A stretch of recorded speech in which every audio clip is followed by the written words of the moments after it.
certainly going in that direction, and we will be proud to report to you as it's coming forward, since we are now in the news on the lack of asking for more money in Medicaid. So hopefully we will be the model in the United States. If there are no additional questions from members, we'll move on to the next presentation. Thank you. This time we'll move on to the DMA operational and consulting contracts, and we'll start with Secretary Bosch. Thank you, Mr. Chairman. I am very proud of the progress that we have made improving the operations of the Division of Medical Assistance, Medicaid. As I have mentioned from the onset, the Medicaid budget finished the year in the best shape it has ever been during the last 5 years.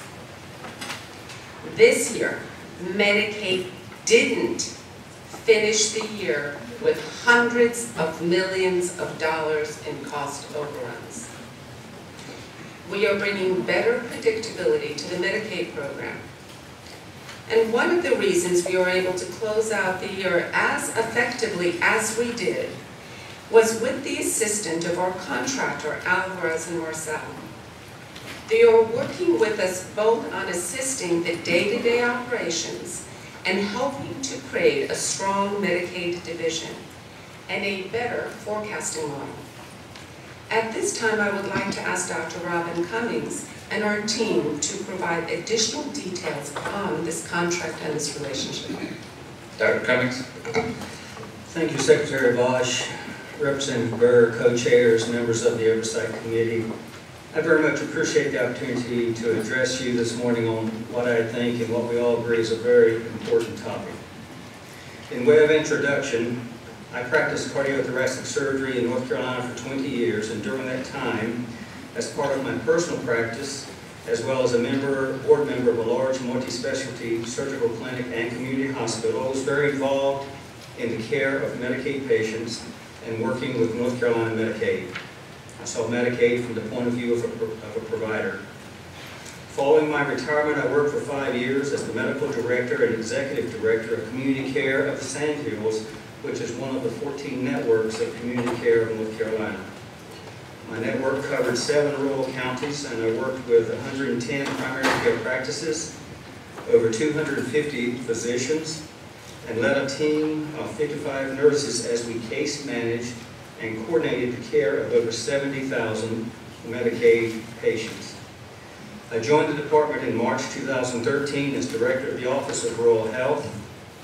I subsequently had the opportunity to serve as Deputy Secretary of Health Services, where I interacted with Medicaid as I directed the divisions of mental health, public health, state-operated facilities, and rural health. Since November 2013, I've been involved with the Division of Medical Assistance, first as the Director of Medicaid Transformation, but since this past February, as Medicaid Director. It is with that perspective that I would like to offer my comments. Many of you heard last week at the Program Evaluation Oversight Subcommittee that every Medicaid program is unique, and Secretary Bosch just referred to that in the context of a question that she was answering. I attended a national meeting of Medicaid directors a few months ago, and this was a consistent theme throughout the meeting. There are 55 Medicaid programs in the United States, and all of them are experiencing the same challenges that we are facing in North Carolina. And in many states, as here in North Carolina, there is a vigorous debate on the best path to choose to move forward. But the emphasis was that for each program, that program has to find its unique solution for the future. There is no one size fits all. Each program is unique based on its history, geography of the state. Obviously, North Carolina's geography would be different from California, from Connecticut, from other states. Based on the demographics of the state, based on direction of state leadership, and many other factors. In Marcel's direction, we're undergoing a transformation at DMA to improve and modernize the operating and financing processes of our program, with the goal being to deliver Medicaid services more efficiently and more effectively, and to create a sustainable program with a predictable budget. It's important to note this is in a Medicaid system that has not had a significant restructuring since its inception in 1970. And to accomplish this, because North Carolina, like the other 54 programs, is unique, we need a from-the-ground-up, in-depth, on-site analysis specific to North Carolina and to our healthcare system in this state, not an off-the-shelf product. And we need a consulting firm that implements change based on delivering services, not delivering a summary statement at the end of the contract period. You will hear more on the A&M contract from the following two speakers, but let me tell you what I know and what I have observed firsthand from my perspective. Under the direction of my A&M consultants, we have worked to realign, organize the organizational structure of the division. Over 100 interviews with staff have been conducted. We plan to very shortly roll out a realignment chart that we believe more fully addresses our present and, importantly, our immediate future needs. Based on the direction from A&M, we pulled the Business Information Intelligence Office out from several layers of bureaucracy and made the Assistant Director a direct report to me. We recruited a strong leader with a wealth of IT knowledge in Medicaid and strong leadership skills.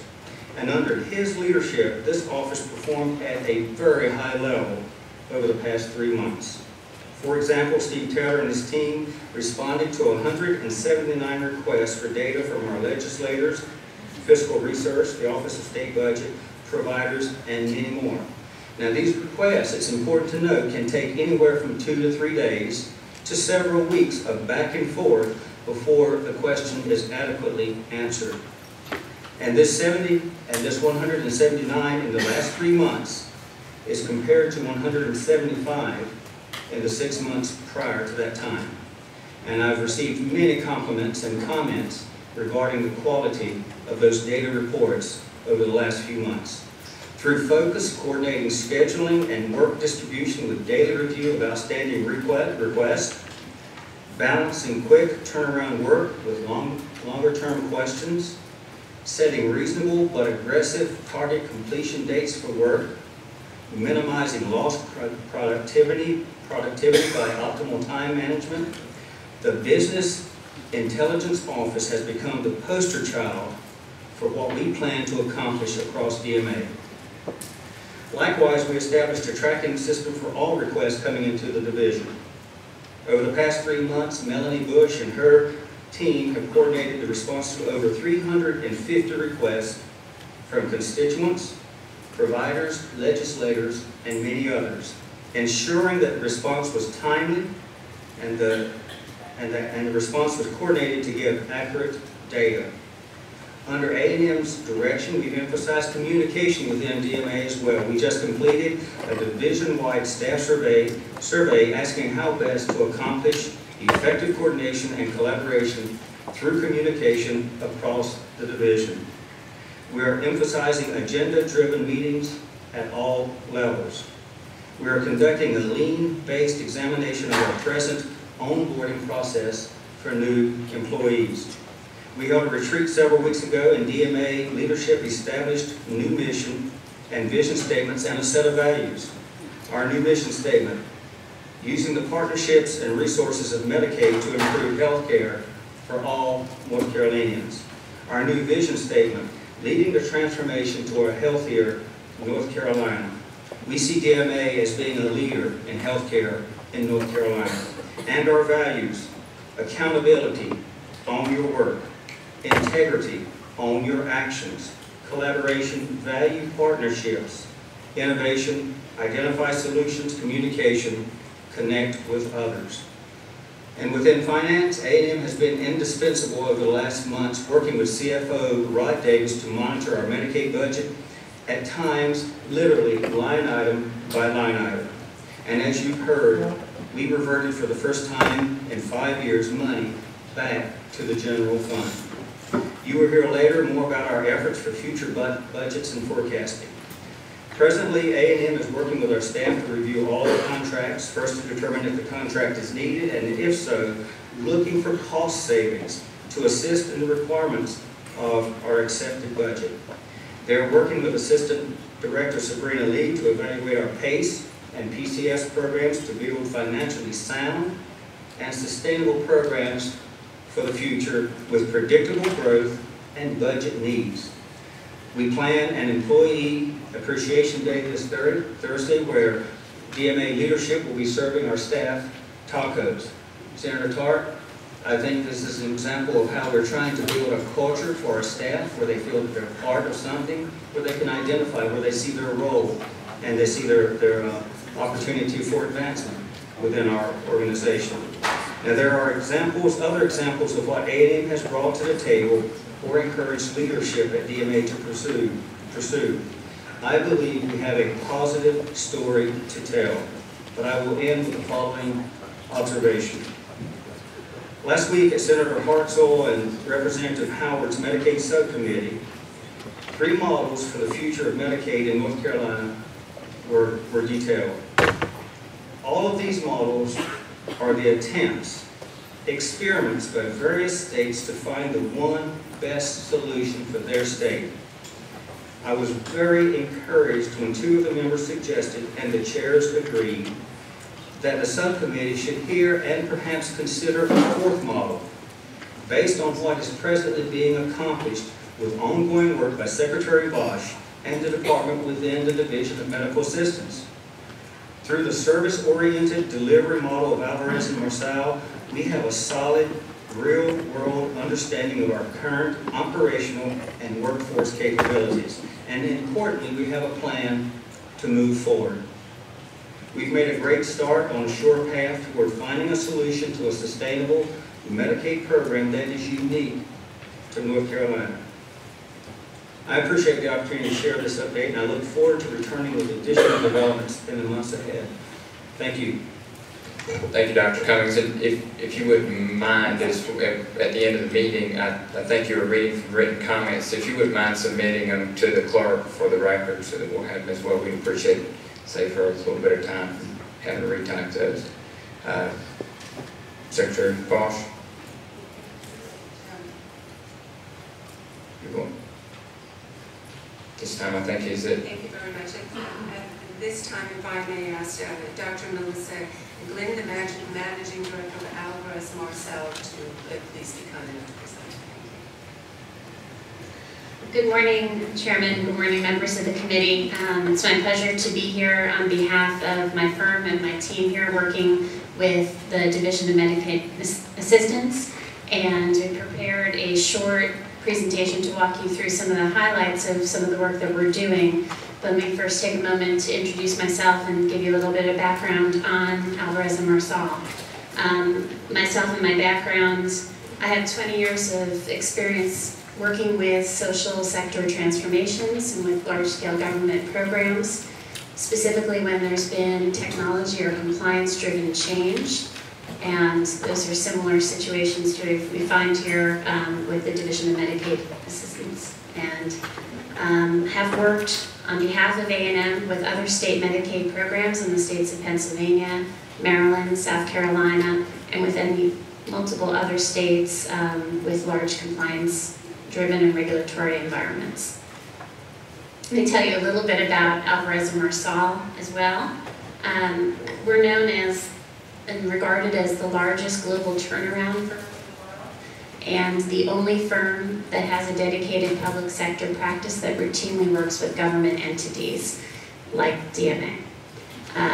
Similar to turnarounds in the private sector, we have a similar approach that we bring to the government environment, and that is to build capacity of the organization while we stabilize challenging environments, to continue to work collaboratively, as the Secretary has mentioned and as Mark Gogol has mentioned, to continue to build the capacity of individuals at the department so that we can transition and walk our way with sustained change in place. This is the approach that we've been undertaking with DMA, and as Dr. Cummings' remarks were, that we've done a lot of hands-on work, whether it be programmatic, interaction with the employees. We are not typical consultants who write reports. We get our hands dirty, and we work and interact with not only internal employees, with external stakeholders as well, as our work thus far identifies. We began working specifically in healthcare as a firm many years ago when we were asked to take over the work at Health South, and one of our co-chairmen, Brian Marcel, was asked to be the chief restructuring officer. There was a lot of good at Health South at the time. Unfortunately, there was some leadership challenges and an indictment that would not allow that organization to move forward. We worked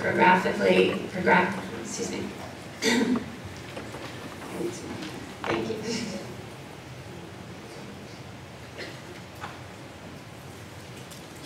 We worked proactively with the Department of Justice at that time to continue to have a healthy organization move forward. And that's a unique